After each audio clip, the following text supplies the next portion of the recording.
Hi everybody, Mars here, the golf professional at Southwick Park Golf Club. This week's little video is about some of the subtle things that you will and won't do.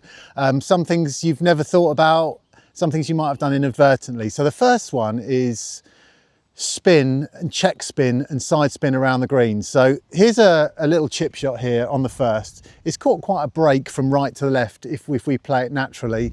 I can hold it into the slope with some check spin, and I can give it more slope with some spin the other way. And I'm going to just show you the subtle ways of doing that. So first off, I'm going to play a shot which is more out to in and more with an open face, giving it some clockwise spin. It'll affect the slope more.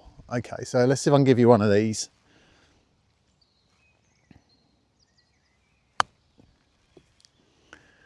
So that will take more spin and more slope because it's spinning that way a little bit. Here's the opposite, and the shot that I might consider I'm going to give it some closed club face, some anti-clockwise spin and hold it against the slope. It means I can play the shot a little bit straighter, if that makes sense.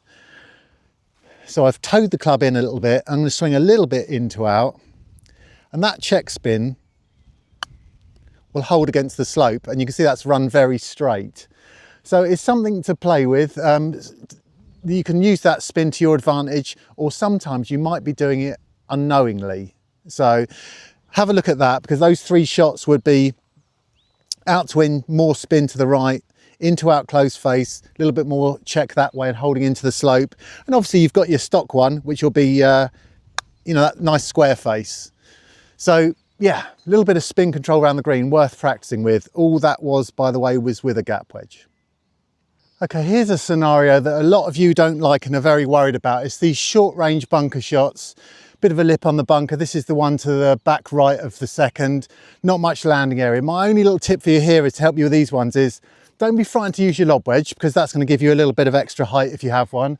And it's this little bit of wrist action at the bottom here, this little bit of splash that I wouldn't want you to really do too much from a shot from outside. But down the bottom here, that release, that holding the face open, that bit of speed, nearly always the speed is the thing. And these shots all of a sudden won't be quite so scary. And you can play those shots. It's more about getting your head around and being brave. It's even if it's got a bit buried there, it'll still work. It's acceleration, commitment, and you can all do that. Okay, let's move on to something else.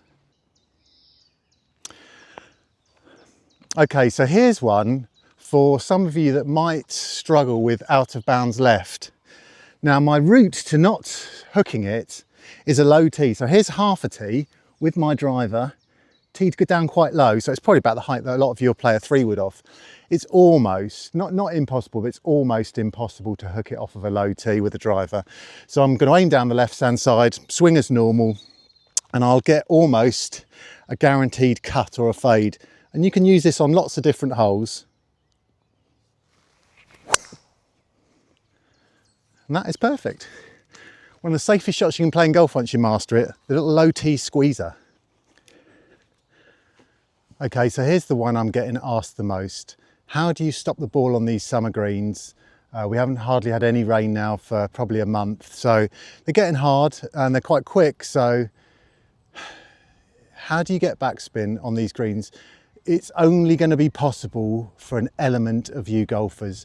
For one real reason, it's club head speed. If you're having to come in from, I'm just under 150 yards here to the fourth green. I've got to hit this ball very hard, very crisply, definitely attacking downwards. So any of you sort of people releasing the club a bit too soon and not compressing properly, that's definitely one. So here's my things really. It's clean grooves, a soft ball, a good steep angle of attack, and some serious commitment to the shot. Now, this shot here is like, it's probably in the winter, it's definitely an 8 iron. I'm going to hit 9. It will stop on the green for me. I'm a little bit downwind. That obviously makes things a tiny bit harder, but I'm going to have to hit down on it.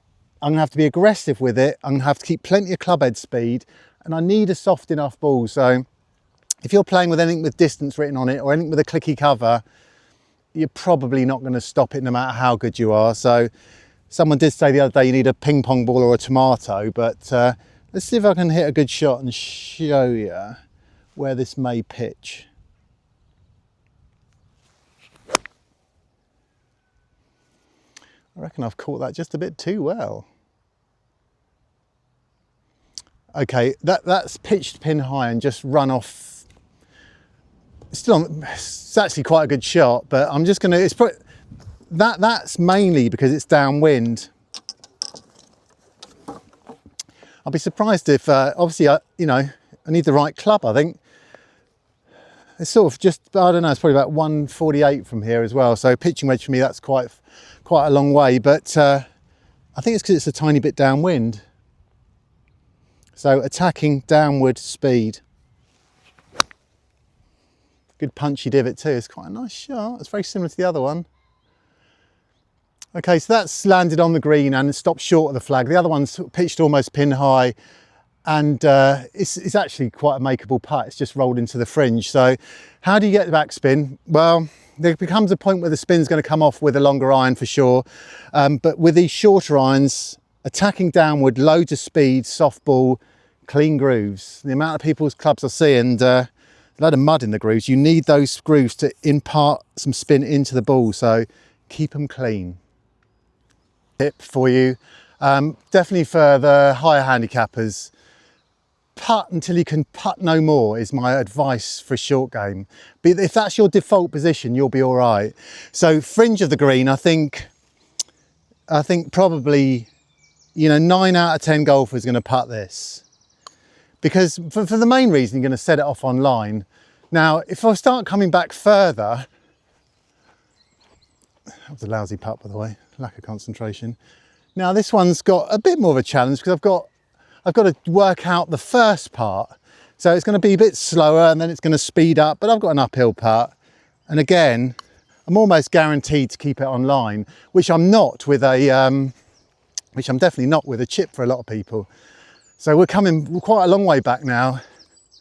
And I think I'm even going to bring it further back, because this closely mown area is puttable, definitely, and you're going to make less mistakes from this sort of range. It's a long old putt that. It's probably, I'm going to try and concentrate and see if I can get this close to the hole.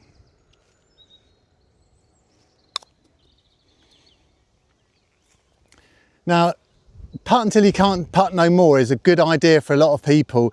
Stand here with a wedge, you're going to be a bit intermittent, poor contacts, hitting before the ball, thinning it. You're probably going to be all right with that. So you keep going until your next option has to be a chip. I think that's worth thinking about for a lot of you.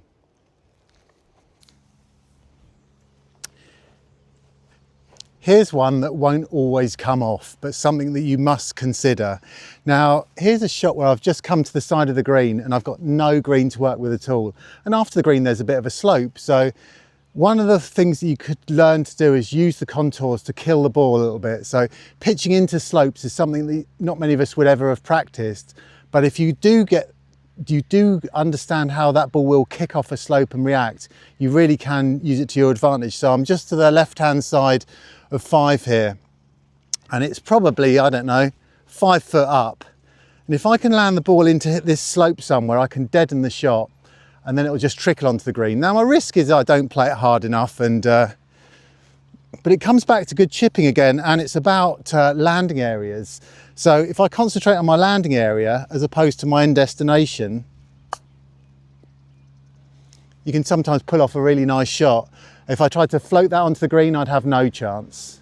So understanding slopes and playing with those is a very good thing to practice. I've just moved sideways to the back of the 8th. Here's a shot that we all will have at some point, and it's this one that's going quickly down the green and then down a slope and then off the front of the green. So super high tariff. Now the only way to really get it right is to get it to the edge of the slope almost weightless and let it fall down. So this is a type of shot you can play with a lob wedge with very, very light grip and dead hands. So I'm just almost going to try and just throw this little soft shot. I've got to keep the club moving, otherwise I'll decelerate and ruin it.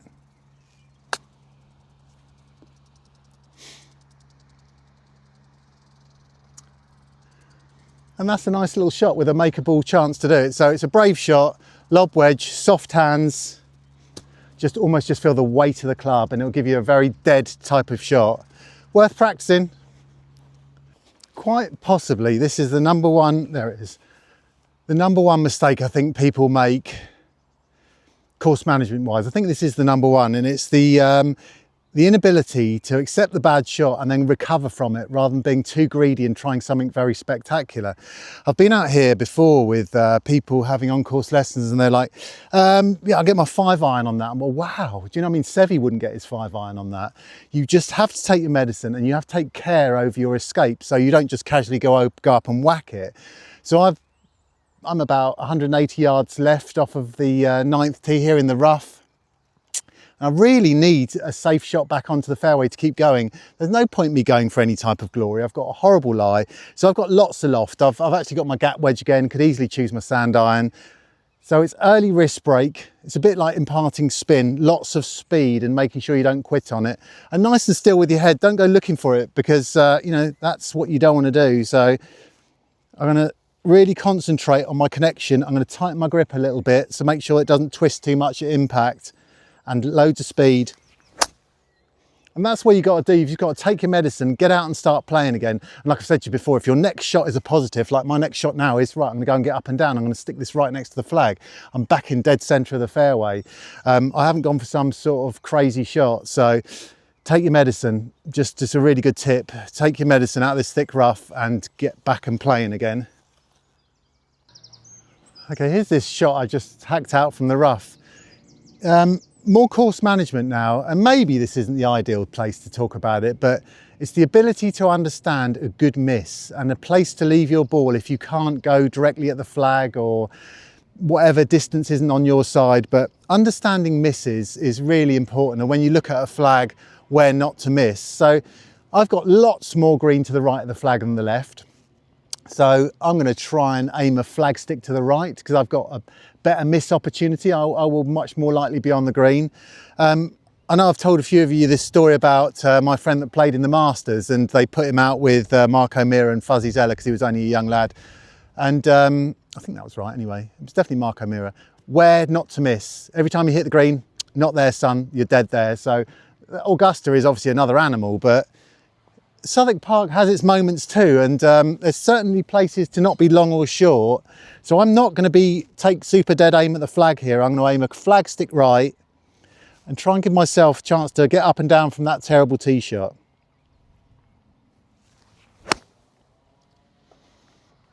So it's like a shot that's more safely into the middle of the green, and understanding misses is more about where not to go. So you can all do that. You can understand where on that hole I don't want to go. I don't want to go over that slope. I don't want to be short here because I've got a tricky shot. A lot of the time now, you don't want to be too long, obviously, because you're coming back down. So making a good miss is very vital to your golf. Now, I'm a real advocate of ready golf. I think it's very important that you keep the game moving quickly. And this is something that, would you do this in a competition round? Yeah, I would. I'll tell you why. I'll tell you why in a minute. But basically, especially on your own, especially playing with just a mate in a casual game, not putting a card in, is this. You've come up to a shot, absolutely made a pig's ear of it. Ball in the pocket. Keep a ball in your pocket. You're ready to go. You're not going to cheat. And now I've got a chance just to, hang on lads, I'm just going to play it again. You know, could you put that shot right? Get in. And also when you've lost a ball and you've got a ball in your pocket, you're nowhere near your bag, you're not got it down there just to slide one down, because if you do that, you're a monster. But just to put a shot right quickly when you've made a mistake, just to drop a ball down. How many seconds did I waste there? 10 seconds to replay that shot. I think it's not the worst tip in the world to have that second ball in your pocket. Put a little 2 on it. I don't know. Anyway, is that a good tip? Maybe not for everyone, but it's something that I will always do. I honestly can't remember what I've done out there today, but I know I've done a little bit of something on each hole, so I'm gonna have to try and stitch all them together. I think what I'm getting at is, I like course management. I think it can really change your scoring. No matter what your ability is, sometimes even the lower handicaps benefit much more from some very subtleties in their game, just to try and edge them down those few shots. So if you're interested in an on-course lesson, it's definitely something I'd like to do. It's enlightening for both of us sometimes, you know, just looking at your aim and your procedures and your club selection. Sometimes you don't need lots of golf lessons because your technique's pretty sound, but what you do need is yeah, I suppose it's a bit like passing a driving test and then going on the motorway and then onto the racing track, isn't it? They're all different things. So yeah, not sure what this video is like, but we'll see in a minute. So you can see it from this swing here, the pin has corrected its backswing position.